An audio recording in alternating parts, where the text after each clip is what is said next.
প্রাণী ও তার রেচনাঙ্গ নাম এই নিয়ে আলোচনা করব। তার মধ্যে ফার্স্ট, সবুজ গ্রন্থি আর বহির্কঙ্কাল নির্মোচন।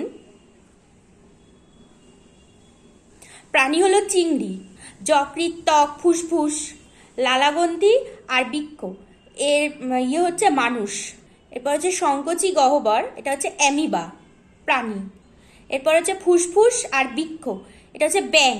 এরপর হচ্ছে কক্সাল গ্রন্থি, এইটা হচ্ছে মাকড়সা আর কাঁকড়া বিছে। এরপর হচ্ছে ফুলকা আর বৃক্ক, এটা হচ্ছে মাছ। এরপর হচ্ছে দেহত্বক, এটা হচ্ছে হাইড্রা। এরপর হচ্ছে নেফ্রিডিয়া, এটা হচ্ছে কেঁচো আর যোগ।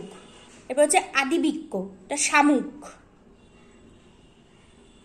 এরপর হচ্ছে ফুসফুস আর বৃক্ক, পাখি প্রাণীর নাম। এরপর হচ্ছে ফ্লেম কোষ, এটার প্রাণীর নাম হচ্ছে ফিতাকিডনি। এই ছিল বিভিন্ন প্রাণীর নাম ও তাদের রেচনাঙ্গের নাম নিয়ে সংক্ষিপ্ত আলোচনা। ভিডিওটা যদি তোমাদের ভালো লেগে থাকে অবশ্যই লাইক, শেয়ার এন্ড সাবস্ক্রাইব করতে ভুলো না।